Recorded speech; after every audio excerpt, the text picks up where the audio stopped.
Well, we now cross over to Botswana's capital, Gaborone, where Kabo Ramasia, a freelance journalist and social commentator, is on standby, or joins us rather, to discuss the latest with regard to the outcome of the elections. Good afternoon, Kabo. Good afternoon, and let me take this time to greet your listener. All right, then, well, talk to us about the significance of the outcome for Botswana's political history, whereby the ruling, or now the former ruling BDP and outgoing President Masisi conceding. How is the mood? What are the Botswana saying? And just for the country's political landscape, how is it? Okay, thank you for such question, even though I'm a bit struggling to hear you because I think your voice is a bit low. But, we as we saw on the 30th, Botswana went to the polls, which resulted in the main opposition party being the Umbrella for Democratic Change winning. They got like 36 seats for parliament, and the Botswana Congress Party got 15, while the Botswana Patriotic Front got 5, and the Botswana Democratic Party, or the BDP, got 4. Then there was one independent candidate. So yesterday in the morning, while counting was still ongoing, and it was clear that the opposition, but then the Umbrella for Democratic Change was leading. The former president, Masisi, called a press conference whereby he conceded to the defeat and promised that should his party lose, then he will peacefully hand over to the next president, who at this point is President Duma Boko, or Advocate Duma Boko of the UDC. But generally the mood, I think there's been excitement all over because, this is a first for Botswana. We have never really had a change of government for nearly 6 decades now. You can imagine that the first elections in Botswana were in 1965. That was a year before we attained independence. But since then, the country has always been ruled by the Botswana Democratic Party. So it was a first, and the mood is high. People are excited because they are looking forward to this new government under the Umbrella for Democratic Change.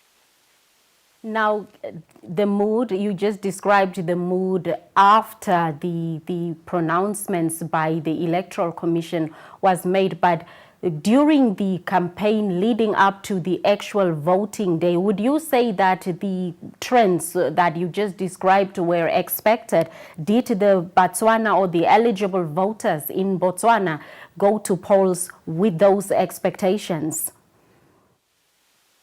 Well, I think the factors that led to maybe the BDP losing, because it almost seemed as if it was a consensus by the nation or the country to the fact that they are voting, or we are voting the BDP out, because there's been a lot of complaint about the BDP and the manner in which it has handled the economy over the years.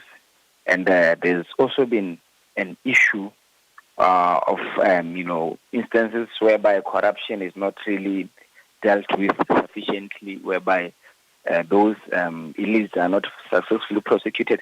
There's been an issue generally around the socio-economic stature of the general populace or the citizenry, in a sense that Botswana live in abject poverty. Botswana remain one of the most unequal countries of the world. Botswana live in unemployment. Botswana have been to school, but there are no jobs for young people. And generally, the work environment or work conditions for both the public sector and the private sector, has been, worsening with time, with poor salaries in government and also in private sector. So I think these are the issues that sort of maybe swayed people to vote for something different this time around. Because I think under Masisi, mainly Botswana were not happy with that. There were a lot of promises that were made about resuscitating the economy, whereas whereby now when it was time to implement such reforms, the president maybe did not. And also there was an issue around the constitutional amendment review, which was almost passed by Parliament, and also there was another controversial bill.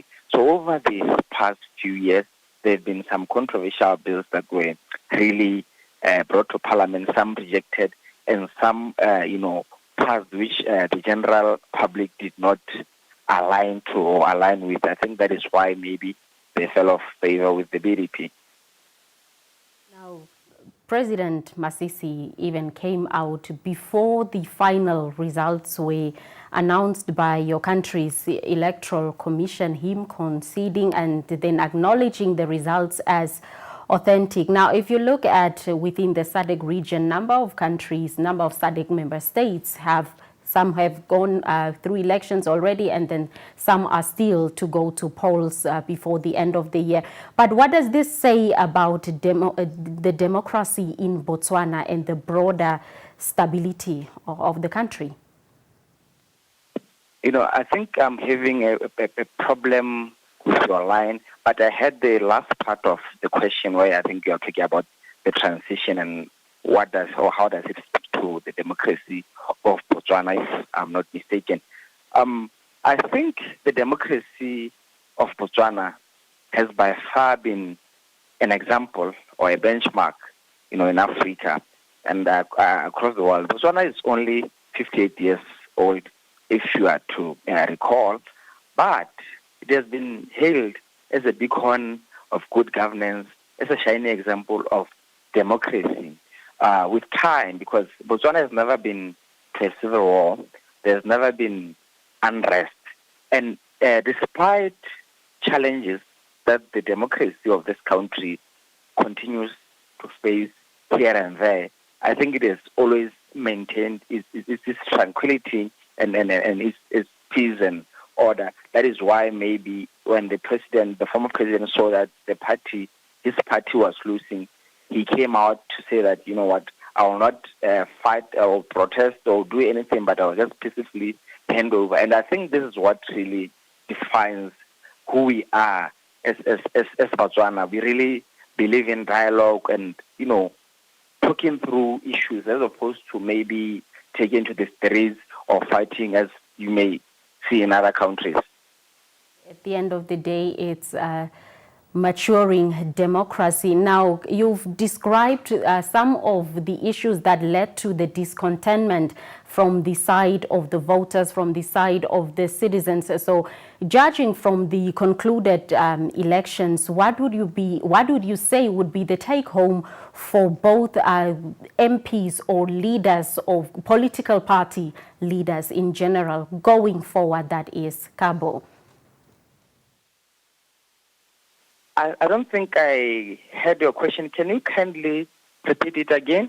Yes, then no, my question basically was just going forward, what would be the take home for the political leaders, both from the now ruling party as well as the opposition, in how they would shape their strategies to meet the demands by the citizens, to fulfill the promises that they have made to the electorate, judging from how the concluded elections just went?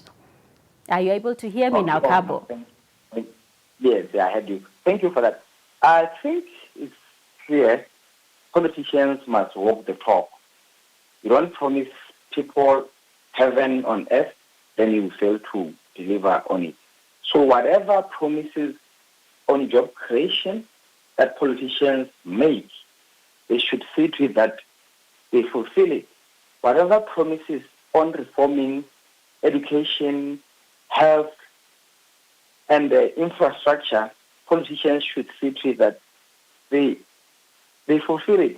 And generally, politicians should know that when they get into office, it is not about them or about their families, but it is about those who put them into those positions. So they should know that by being voted in, they account to the citizenry, not to themselves or to their families, whereby now they get tempted maybe to engage in acts of, corruption and maybe amassing wealth for themselves. So I think that is the key fundamental lesson for all the political parties, that going forward, politicians should know that they strictly serve, at the mercy of those who put them. Otherwise, the same fate that befell the BDP will eventually come to them going forward.